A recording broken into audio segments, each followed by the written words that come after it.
Hi guys, magandang umaga. Welcome back po dito sa Gandara as your channel for showbiz update.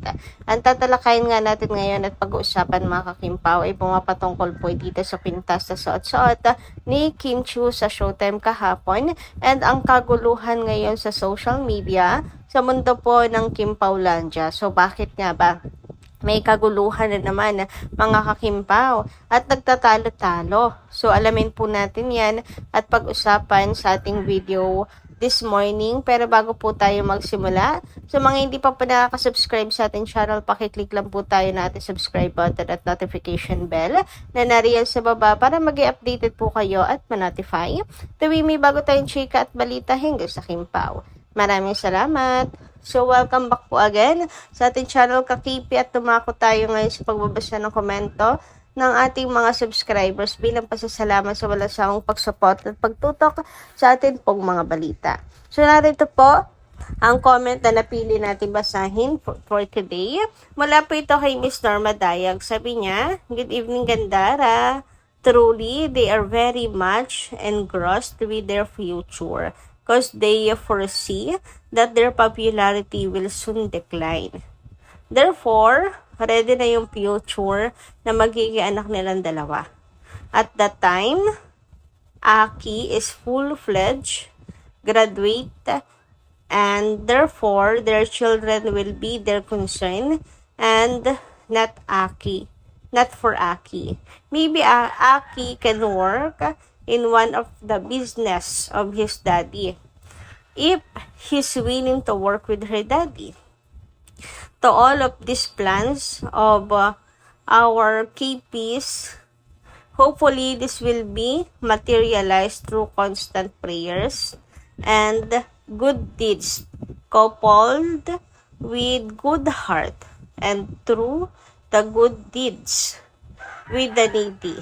God bless you both, KP." Naku, lahat naman talaga tayo mga kakimpaw, hindi lang si Kim and Paolo may plano sa future. Kasi ang mga natatabasa natin ngayon ay hindi po panghabang buhay naman. Always ganyan mga kakipi. Dapat lagi may backup plan, dapat laging ready. Tulad ng ginagawa nila Kim and Paolo na lagi po sila naghahanda para sa future mga kakimpaw. So ang anak naman ni Paolo na si Aki, malapit na rin siguro magtapos mga kakimpaw. Malaki na sa akin, no? Diba? Pero I don't think po na hindi na kasama sa ni Paolo Cargo si Aki dahil lang sa, for example, tapos na ang responsibilidad naman ng isang tatay, mga kakimpaw, walang deadline, walang katapusan, mga kakimpaw, ng pagiging magulang kahit magka-asawa pa man na sila. 'Di ba? Always dapat meron tayong plano para po sa kanila. Para kung iiwan natin sa mundo, 'di ba, meron pa rin po tayong maibibigay sa kanila, mga ka-KP. So, laging nandun yun, mga kakimpaw. Pero kung magkakaroon na rin ng sariling pamilya ang Kimpaw, alam ko, afford naman yan nila Kim and Paolo Just that, lang talaga siguro sila. Mas malaki ang pangarap para sa kanilang bubuing pamilya, ganun. May kanya-kanya naman tayo kasi mga kakipi na gusto mangyari. Anyway, pag-pray nga po natin yan na lahat po yan ay matupad. Ayun nga, through constant prayers, mga kakimpaw. Sana ibilang ni Lord sa magagandang ginagawa nila Kim and Paolo.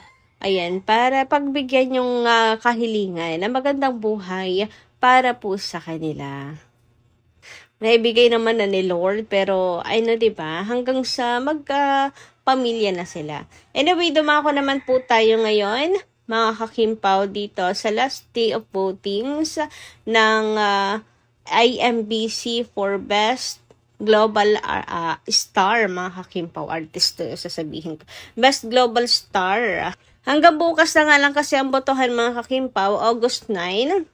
Kaya dapat tayo po ay bumoto na para kay Kim Chiu. Sa ngayon, nangunguna po si Kimi sa botohan. Malaki-laki po ang lamang natin, mga kakipi. Nakakatuwa at nakakataba ng puso dahil si Kim Chiu po ay number 1 from number 5, naging number 2, ngayon number 1 na mga kakimpaw. Napakalakas din talaga po ng Kimers, no? Fighting spirit ng Kimers and ng Kimpaw Lanchas. So tulong rin po tayo sa mga Kimers na ipanalo si Kim. Maganda kasi kung mauuwi niya po itong award na to. Sabi dito, last day of voting, August 9. Kim Chiu is currently leading, pero hindi pa tapos ang laban.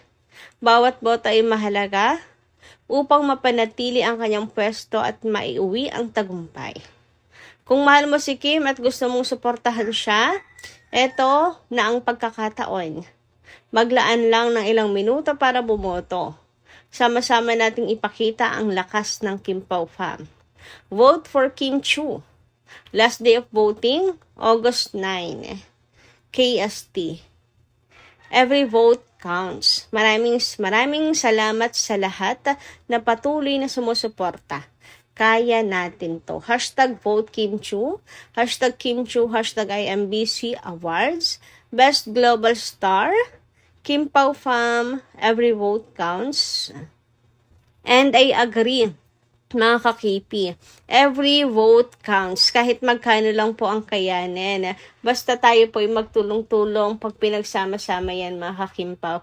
May hirapan na pong bawiin ng kalaban yung spot ni Kim. So panatilihin natin si Kim sa number 1 hanggat kaya, mga kakimpaw. Para vote Kim and Paulo, mayroon pong international award this year. Samantala, pag-usapan naman natin ngayon ang kaguluhan sa social media ng ilang fine. Grabe, hindi ko akalain na magkakaroon pa ng mga ganito sa sobrang daming magagandang nangyayari kina Kim and Paulo. Alam niyo, pare-parehas na naman tayong excited. Pare-parehas lang naman tayong masaya sa mga blessings nila Kim and Paulo. Pero bakit may mga ganito, no? Nagtatalo-talo pa. Sabi nga po dito, choking ang endorsement ng KPA, hindi Jabi, pero paunahan na sila sa pagbibida-bida. Lol, Diyos ko, hindi nyo talaga makalma yan. Hindi talaga makakalma, no, mga kakimpaw. Ewan ko ba, may pagalingan ba sa pagiging fangirling? Pagalingan ba to? Hindi ba to pamilya at pagtutulungan, mga kakimpaw? Kasi bakit nag-aaway-away na para bang may pagalingan, mga kakimpaw? Dapat walang ganun. Dapat pare-parehas lang po tayo sa pagsuporta kina Kim and Paulo. Natawa tuloy ako dun sa choking ang ine-endorse nila Kim and Paulo at hindi Jabi. Masyadong bida-bida. Well, marami na siguro yung bida-bida na rin sa ngayon, na feeling po ay mas angat po sila, mga kakimpaw. Alam niyo, nagigets ko yung pagsasabihan, nagigets ko yung itutuwid, kasi mali na. Pero yung bida-bida talaga, Diyos ko, na parang siya lang yung magaling, parang hindi naman na po ata tama. And nakakahiya po para kina Kim and Paulo na nag-aaway-away po tayo. Kasi dapat nagtutulungan po tayong lahat, mga kakimpaw. Dapat walang bida-bida. Ewan ko, siguro meron pong iba na nagpapagalingan. Diyos ko. Tama, dapat ikalma nyo yan dahil tayo po'y kailangan magtulungan ngayon na syempre para makapag-ipon para sa public screening sa movie ng Kimpaw, para iboto si Chinita Princess, and para sa promotion ng Kopino, di ba? Samantala, dumako naman tayo ngayon, mga kakimpaw, sa next update natin ngayong umagang ito, at pumapatungkol nga po ito sa kwintas ni Chinita Princess na suot-suot po niya sa Showtime kahapon, na agaw pansin naman talaga, mga kakimpaw, na para bang siya si Black Darna na nagmamayari ng itim na bato. Charot! Super nakaka-attract naman po talaga tong kwintas ni Kim Chiu, para bang Black Diamond ang peg. Ganon yung atake, mga kakimpaw. Mapapalingon ka talaga sa kwintas niya. And sabi nga nila, for sure, mahal tong bato na to, mga kakimpaw, yung kwintas na yan. And para siyang heart shape, mga kakipi. So, napag-google po tuloy tayo kung anong klaseng kwintas to, mga kakimpaw, no? Pero hindi po natin masasabi na 100% itong ibinigay na description ni Google, mga kakimpaw. Pero, ang sabi dito, mga kakipi, parang heart shape nga po siya. Eto sabi ni Google, this necklace appears similar to sterling silver fossil or crystal pendant necklace. Sabi pa po ni Google, the person in the image is wearing a fine gold-toned chain necklace with a dark heart-shaped gemstone pendant. The pendant features a faced dark or black center stone framed within a metallic and textured gold border, making it an excellent accessory for casual, romantic, or sweet-wear style. So, ayan po ang sagot ni Google. Ang tanongin natin kung anong kwintas itong suot-suot ni Chinita Princess, mga kakimpaw. And sabi pa ng mga kimpaw lanchas, parang mahal ang kwintas na to, mga kakipi.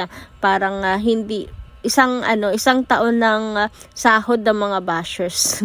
Sabi ng mga solid.